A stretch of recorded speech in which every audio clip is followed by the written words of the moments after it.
नमस्कार दोस्तों, मैं हूं राणा प्रताप रॉय, आपका दोस्तों एक बार फिर से स्वागत है आप सबका मेरे यूट्यूब चैनल पर जिसका नाम है health and beauty tips by Rana Pratap Roy, यानी कि मैं। दोस्तों आज मैं आपको बताऊंगा कि ठंड के मौसम में जब आप पूरे दिन के भागदौड़ भरी ज़िंदगी के बाद आप घर पर आते हो और आने के बाद में जब कपड़े निकालते हैं, आप जब चेंज करते हैं तो उस समय बॉडी पर जगह जगह आपको खुजली होने लगती है। आप खुजलाते हैं तो बड़ा आनंद आता है। कई बार ऐसा होता है कि एक ही स्थान पर रोज़ अगर खुजली हो रही है, खुजलाते वहाँ पर थोड़ा घाव हो जाता है, धीरे धीरे वहाँ पर फंगल इन्फेक्शन भी हो सकता है।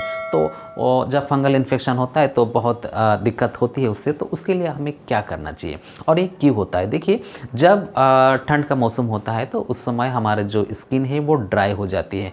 हमारा जो भी खुले हुए भाग है वहाँ पर आप बॉडी लोशन लगाते हैं, आप चेहरे पर कोल्ड क्रीम, मॉइस्चराइज़र आदि लगाते हैं, लेकिन बॉडी पर नहीं लगाते हैं। क्यों नहीं लगाते हैं? क्योंकि ढका रहता है इसलिए। लेकिन जब ये खुलता है तो उस समय जैसे ही हवा लगती है उसमें, तो आपको उस समय एहसास होता है कि ये रुखा है, रुखापन है, सूख गया है और जिसकी वजह से ड्राइनेस की वजह से खुजली होती है। तो उसके लिए क्या करना चाहिए?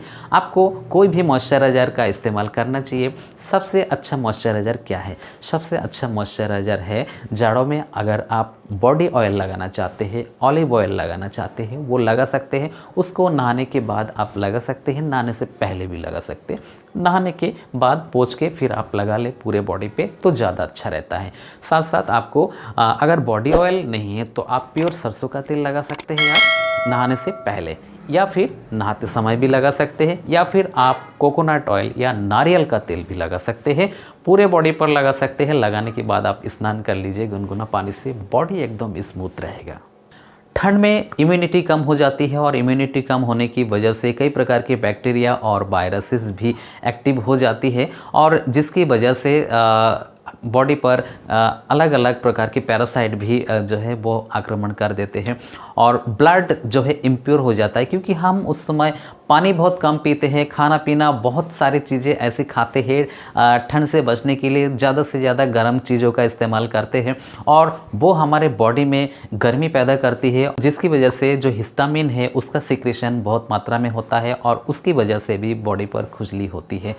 अगर ज़्यादा खुजली होती है तो दवाई लीजिए आप। उसके लिए आप एंटी एलर्जिक ले सकते हैं। अगर फंगल इन्फेक्शन हो गया है तो कोई एंटी फंगल लीजिए। कोई भी ऑइंटमेंट, अगर कोई एक जगह पर खुजली हो रही है, कोई छोटे छोटे दाने हैं, तो वहाँ पर कोई ऑइंटमेंट लगा सकते हैं। जैसे कि आप बेटनोवेट जीएम है उसको लगा सकते हैं, आप कैस्टर एनएफ है इस टाइप का ऑइंटमेंट लगा सकते हैं, क्लोबेटा जीएम है इस टाइप का ऑइंटमेंट लगा सकते हैं।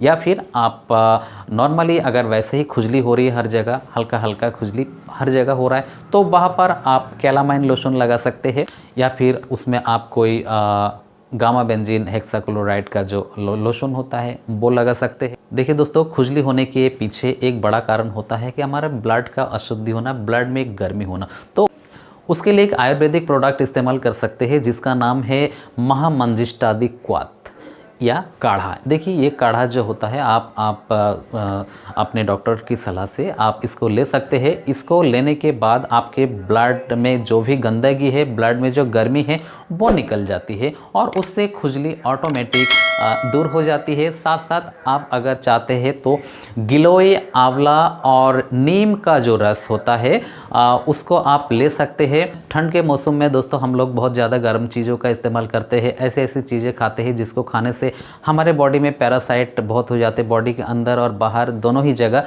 पैरासाइट सक्रिय हो जाते हैं। उसके लिए आप इवरमेक्टिन टैबलेट का इस्तेमाल कर सकते हैं 2-3 हफ्ते तक, हफ्ते में एक बार। और इसके साथ साथ अगर आप कोई टैबलेट लेना चाहते हैं तो खुजली हो रही है तो आप CZ3 या सिट्रीजिन टैबलेट आप ले सकते हैं। और साथ साथ आप कोई भी स्टेरॉयड जैसे कि बेटामेथासोन या प्रेडनिसोलोन ये भी ले सकते हैं। और साथ साथ अगर आपको ज़रूरत पड़ता है, कोई घाव आदि हो गया है तो उसके लिए एंटीबायोटिक आदि भी ले सकते हैं, लेकिन उसकी ज़रूरत अक्सर नहीं पड़ती है। अगर बॉडी पर ज़्यादा खुजली हो रही है तो आप कुछ सब्जियों का सेवन कम कर दीजिए, जैसे कि बैंगन है, भिंडी है, घुइया है, ये सब सब्जियां हैं जो एलर्जी पैदा करती है, तो इसका इस्तेमाल आप कम से कम करिए। और पानी ज़्यादा से ज़्यादा पीजिए, बार बार पीजिए, और जिससे कि आपके बॉडी का जो सारा टॉक्सिन्स है वो पेशाब के थ्रू निकल जाए। पानी आप गर्म भी पी सकते हैं, ताज़ा पानी भी पी सकते हैं। ताज़ा पानी पीना संभव नहीं होता, इसलिए आप उष्ण गर्म या फिर वार्म जो गुनगुना पानी है वो आप ले सकते हैं। तो दोस्तों मेरे बताए हुए ये छोटा सा काम और ये छोटा सा उपाय जो कि आपको बहुत ज़्यादा फ़ायदा दे सकता है, तो इसको करके देख सकते हैं आप। कोई सा भी आप एक फार्मूला ले लीजिए, चाहे आप क्वाथ ले लीजिए, चाहे आप तुलसी, एलोवेरा, गिलोय आदि का रस ले लीजिए, या फिर आप महामंजिष्ठादि क्वाथ ले लीजिए। कोई सा भी एक चीज़ ले सकते हैं। एलोपैथी में अगर चाहते हैं तो सिट्रीजिन या कोई स्टेरॉइड भी ले सकते हैं आप। और लोशन आदि और तेल आदि ये लगा करके आप बहुत जल्दी आपकी खुजली सही हो जाती है। और अगर ये करते रहेंगे आप ये मालिश आदि, तो आपको खुजली होगी ही नहीं। तो दोस्तों आशा करता हूँ कि हमारे द्वारा दी गई जानकारी आपको अच्छी लगी होगी और ज़रा सा भी हेल्पफुल लगा है तो वीडियो को लाइक कर देना, शेयर कर देना दोस्तों में। और अभी तक हमारे चैनल को आपने सब्सक्राइब नहीं किया है तो चैनल को सब्सक्राइब कर लेना है और बेल आइकन को भी प्रेस कर लेना, और प्लीज़ ऑल पे प्रेस कर लेना, ताकि इस प्रकार के वीडियो का नोटिफिकेशन सबसे पहले आप तक पहुँच सके। तो दोस्तों इसी कामना के साथ कि आप सभी स्वस्थ रहिए, सुरक्षित रहिए। जय हिंद, जय भारत।